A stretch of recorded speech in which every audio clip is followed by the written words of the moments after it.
Two-vehicle robbery crew in the Heights area of Houston, Texas. Three bad guys, at least one gun, and she's given up her backpack to live another day.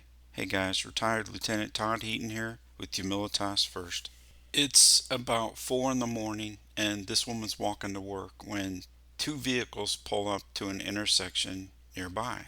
This woman, she's walking west through this parking lot. What do you think these guys see in terms of a potential victim? Let's take a look through Google Earth.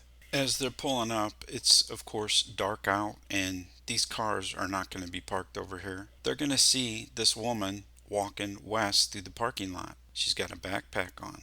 They kind of like to have that backpack. Let's watch it play out.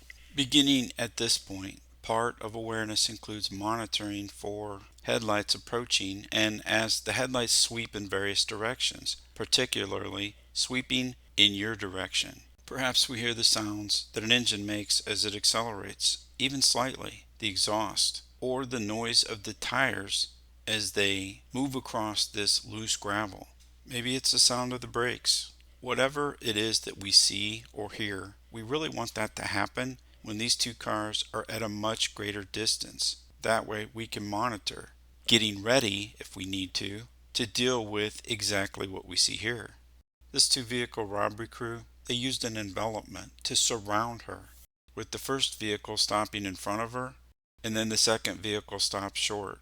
Out of the first vehicle comes the driver and the passenger. So pretty much all of her avenues of possible escape get cut off. There's a building to her south.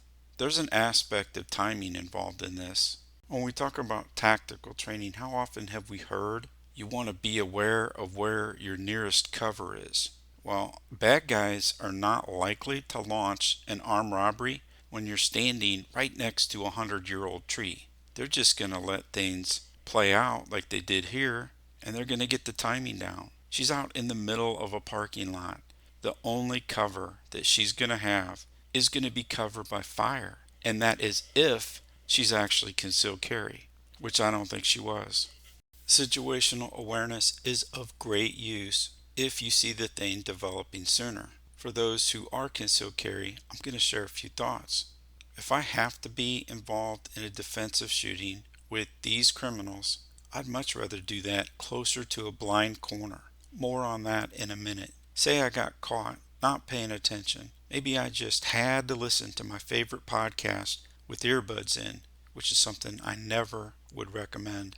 And so the first indication of a problem is I see these headlights sweeping both me and the ground next to me in this empty parking lot at 4 in the morning. I'm going to want to face my threat so that I can see what's happening, so that I can see how he's getting out of the car and what's in his hands. I'm definitely going to want to stop moving closer to my potential threat. And as I see the car begin to slow, I'm going to want to be expanding distance. In other words, walking backwards. The beginning stages of a retreating bill drill. If she had a gun, say she had a gun in the backpack, well, she'd want to bring that backpack around and get her hand down there inside of it on that firearm. She can still keep it concealed till she sees an imminent threat of great bodily harm or death. But when the driver's door suddenly opens and this stranger pops out in his best low center of gravity sprinting posture, well, that's a good thing to remember for the legal battlefield. But my primary focus and attention is going to be on his hands. Does he have anything in his hands that I believe to be a weapon, that I believe to be a gun? In this case, he absolutely does have a gun in his hand, and you're going to see that in just a second. Look at his alignment. Look at his orientation. Shoulders, hips, and feet. He's aligning on her like a predator does to prey. Once you understand this idea, you're not going to have to focus on it. You're going to immediately recognize it and be able to articulate it later, to your attorney. See the gun in his right hand? At this very point, this unjust criminal aggressor has initiated an imminent threat of great bodily harm or death towards this innocent person. So if I were in her position, it would certainly be time to begin sending defensive rounds into his high upper chest or face to stop this deadly threat. But if you're not concealed carry, then that's not even an option. Okay, let's talk about some common sense solutions.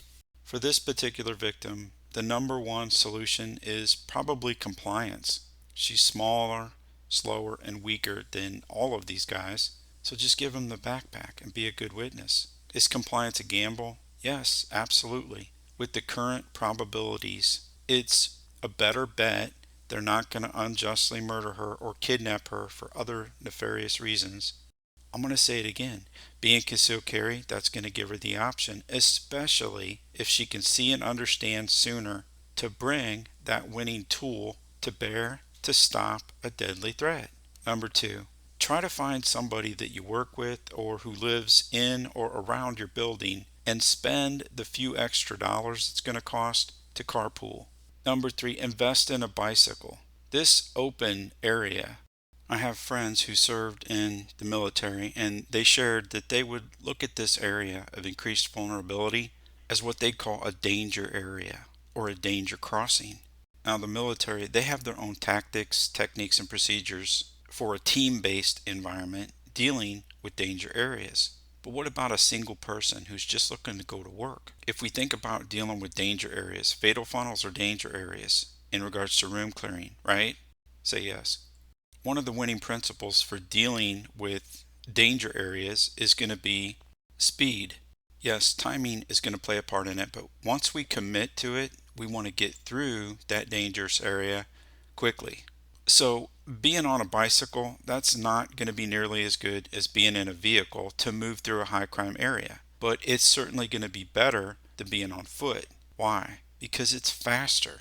Also, for those who understand how to use a 90-degree blind corner, or say a narrow gangway with the T intersection at the end of it.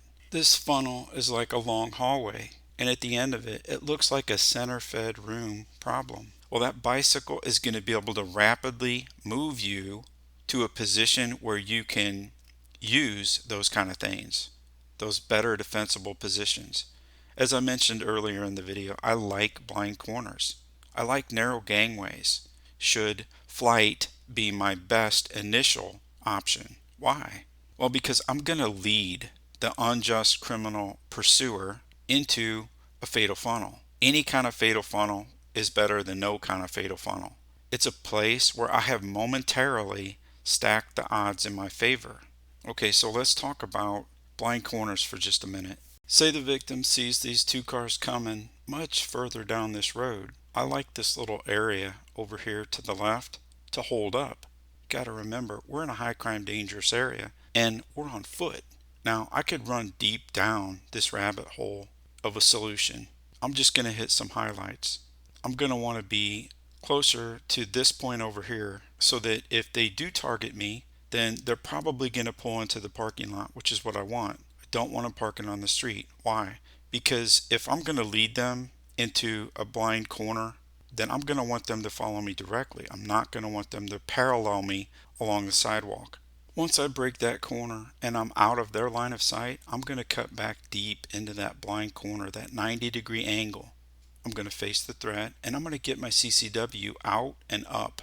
I'm going to ready up. Look, when multiple bad guys, one of which is armed with a pistol, begin to pursue you, there is no reasonable question that you are dealing with an imminent threat of great bodily harm or death. Any obstructed view, you can use this principle, the 90-degree blind corner. I'm going to show you an example where an officer used a vehicle and he won the fight. This is from the University of Nevada, Las Vegas active shooter incident, where initially the officer thought that the shooter was just a professor. He didn't immediately recognize, hey, that's the shooter. So he ends up having to use flight temporarily to set up this 90-degree corner. And when the bad guy comes around the corner, he sent defensive rounds into the unjust criminal aggressor and he effectively stopped that threat.